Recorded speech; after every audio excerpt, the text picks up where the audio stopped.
Assalamualaikum warahmatullahi wabarakatuh. Di sini kami dari mahasiswa Universitas Muhammadiyah Jember bertugas untuk mewawancarai dari Universitas PGRI Argopuro Jember untuk mewawancarai tentang matkul kimia dan juga mata pelajaran kimia. Sebelumnya izinkan saya memperkenalkan diri terlebih dahulu. Nama saya Akmal Samdani, saya berasal dari program studi teknik sipil. NIM saya 032. Saya Muhammad Ilmi Hadinata dari Teknik Sipil dengan NIM 051. Dan saya Ardiansa Ali Firdaus dari Prodi Program Studi Teknik Sipil, NIM saya 038. Saya Raffi Ramadan dari Prodi Teknik Sipil, NIM saya 044. Oke, lanjut. Saya Muhammad Naufal Zafran, saya dari program studi teknik sipil, NIM saya 034. Oke, langsung kita wawancarai mahasiswa Uniparnya. Oke Mbak, kita perkenalan dulu. Mbaknya dengan nama siapa, dari Prodi apa, dan universitas mana? Saya Zulfan Raiki dari Prodi Biologi Murni, Universitas PGRI Argopuro Jember. Oke Mbak, di sini kita mau memberikan kuesioner tentang seputar mata kuliah kimia. Mbaknya nanti bisa menjawab kuesioner dari saya. Baik, kuesioner yang pertama. Logam alkali tanah jika bereaksi dengan air menghasilkan gas H, kecuali Ca, Sr, Ba yang bereaksi dengan air menghasilkan basa dan H2. jawabannya yang B. Yang B. Oke, lanjut pertanyaan yang kedua ya Mbak ya. Iya. Nomor 2, pada elektrolisis larutan garam logam alkali atau alkali tanah tidak dihasilkan logam karena Yang E, ion logamnya tidak mengalami reduksi. Oke.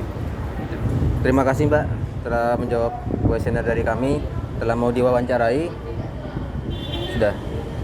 Assalamualaikum warahmatullahi wabarakatuh. Perkenalkan, nama saya Akmal Samdani, NIM saya 032. Saya berasal dari Universitas Muhammadiyah Jember, program studi teknik sipil.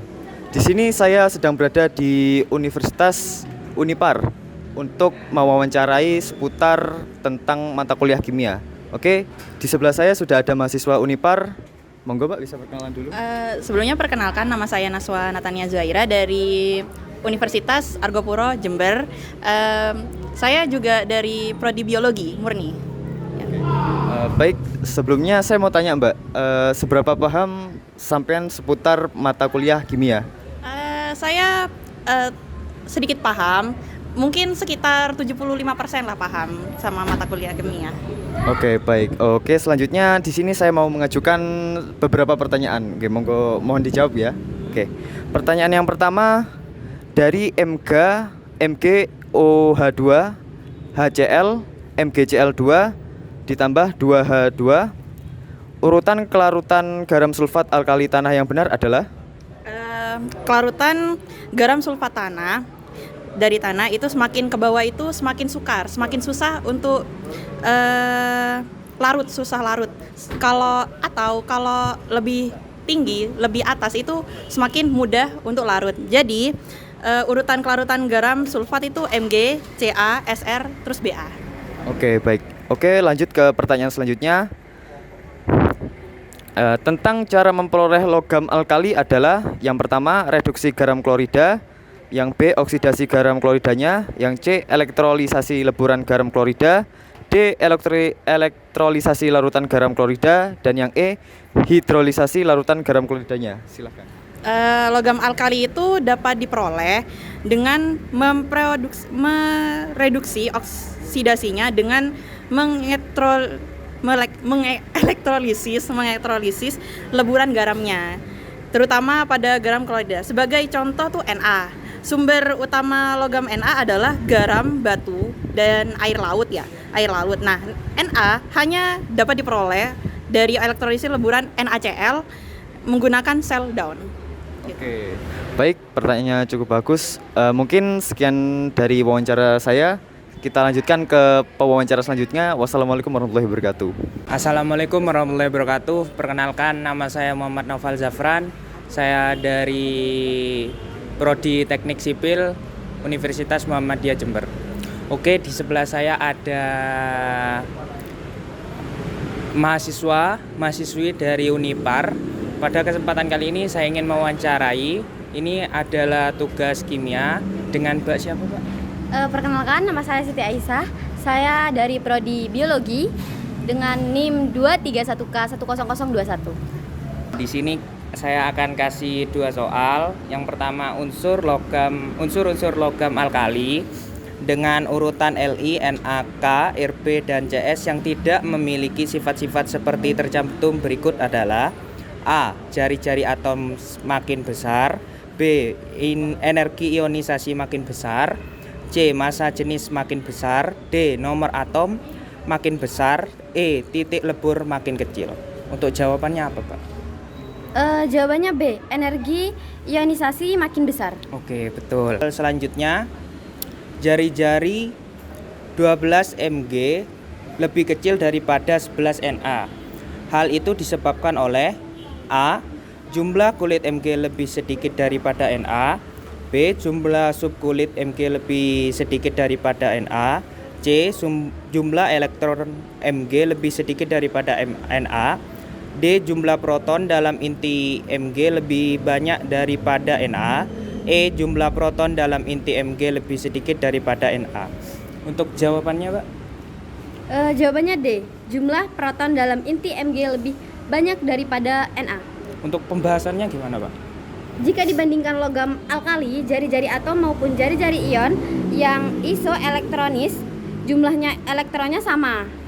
Golongannya alkali tanah lebih kecil. Misalnya jari-jari Mg plus 2 dibanding Na plus 1. Nah, hal ini disebabkan oleh muatan inti golongan alkali tanah lebih besar dibandingkan golongan alkali, sedangkan jumlah kulit elektronnya sama. Oke, terima kasih ya, Mbak. Untuk jawabannya betul semua. Sekian dari saya. Wassalamualaikum warahmatullahi wabarakatuh. Perkenalkan, nama saya Ardiansyah Ali Firdaus dari Prodi Teknik Sipil. Saya berasal dari Universitas Muhammadiyah Jember. Di sini saya akan mewawancarai mahasiswi yang ada di Universitas PGRI Argopuro. Dan mbaknya dari mana? Baik, perkenalkan, nama saya Wilda Hoirina dari Prodi Biologi. Iya. Langsung saja Kak ya, saya di sini mau kasih 2 soal dan Kakak bisa menjawabnya. Oke, bisa. Yang pertama, unsur transisi periode 4 memiliki titik lelah dan titik didih yang tinggi karena kecuali jawabannya yang E, jari-jari atom unsur yang relatif panjang. Iya, dan pembahasan dari soal tersebut Pembahasannya karena 1. Ya. Unsur-unsur transisi periode 4 mempunyai rapatan tinggi yang menunjukkan tingkat kepadatan antara atom-atom logam sangat tinggi. Yang kedua, unsur-unsur transisi periode 4 mempunyai jari-jari atom unsur yang relatif pendek yang memungkinkan ikatan antara atom logam sangat kuat yang dikenal dengan ikatan logam. ya benar sekali Kak. Lanjut soal yang berikutnya Kak ya. Ya. Soal selanjutnya adalah senyawa seng dari unsur transisi tidak berwarna. Hal ini disebabkan oleh, jawabannya A. Orbital D telah penuh terisi elektron. Yang B. Tidak adanya elektron pada orbital D. Yang C. Orbital D telah terisi elektron setengah penuh. Yang D. Tidak adanya elektron pada orbital S. Yang E. Orbitasi S telah terisi elektron setengah penuh. Jawabannya apa? Jawabannya yang A, Kak. Oh, Orbital D telah penuh terisi elektron. iya. Dari pembahasan soal tersebut Kak, Pembahasannya seng atau Zn melepaskan 2 elektronnya pada 4s ketika terkena energi cahaya, sedangkan semua elektron pada 3D tetap penuh, sehingga semua gelombang cahaya itu dipantulkan semuanya, sehingga terlihat berwarna putih atau tidak berwarna. Zn 30 sama dengan AR 3D 4s. Gitu, Kak. terima kasih Kak atas jawabannya. Dari saya pamit undur diri. Wassalamualaikum warahmatullahi wabarakatuh. Sebelumnya perkenalkan, nama saya Muhammad Ilmiah Dinata dari Universitas Muhammadiyah dari Prodi Teknik Sipil, dan di samping saya sudah ada mahasiswi dari Universitas Unipar. Perkenalkan, Mbak. Perkenalkan, nama saya Sachi Nirmala Priyono dari Prodi Biologi Universitas Unipar Ergopuro. Langsung saja ke pertanyaannya ya. Yang pertama, unsur transisi yang paling banyak terdapat di dalam kulit bumi adalah? Besi Fe adalah unsur yang cukup melimpah di kerak bumi, sekitar 6,2% massa kerak bumi. Besi jarang ditemukan dalam keadaan bebas di alam. Pertanyaan selanjutnya, unsur transisi periode 4 memiliki titik leleh dan titik didik yang tinggi karena kecuali?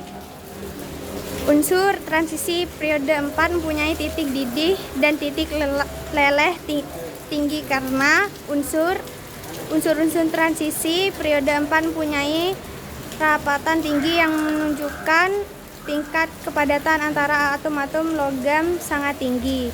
Unsur-unsur transisi periode 4 mempunyai jari-jari atom unsur relatif pendek yang memungkinkan ikatan antara atom logam sangat kuat yang dikenal dengan ikatan logam.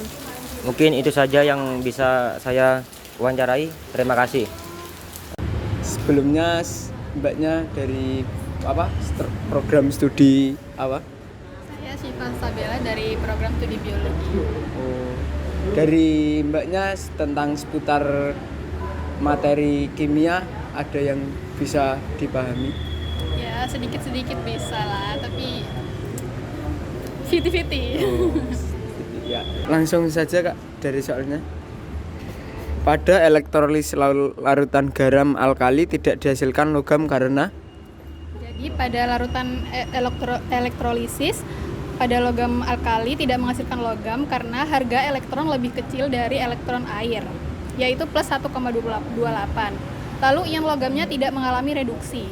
Jadi logam-logam alkali sangat stabil terhadap pemanasan, sehingga logam-logam alkali tidak dapat diperoleh dari oksidanya melalui proses pemanasan. Dan logam alkali tidak dapat dihasilkan dengan mereduksi oksidasinya. Hal ini disebabkan karena logam-logam alkali merupakan reduksi yang kuat. Jika dielektrolisis dengan larutan garam, maka menempel adalah airnya, bukan logamnya, dan akan membentuk basa alkali, bukan logam alkali. Sehingga yang dapat dielektrolisis adalah leburan garamnya. Ya, terima kasih atas jawabannya. Kami lanjut di soal yang selanjutnya Kak ya. Yang selanjutnya, soal selanjutnya adalah di antara sifat-sifat di bawah ini yang bukan sifat logam alkali adalah?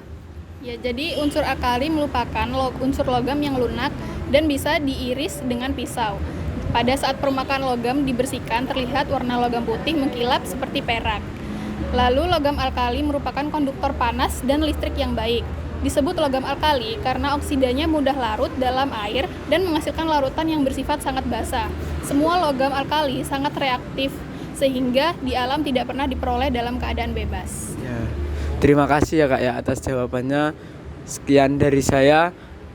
Wassalamualaikum warahmatullahi wabarakatuh. Mungkin sekian wawancara dari kami dari kelompok 4 undur diri. Assalamualaikum warahmatullahi wabarakatuh.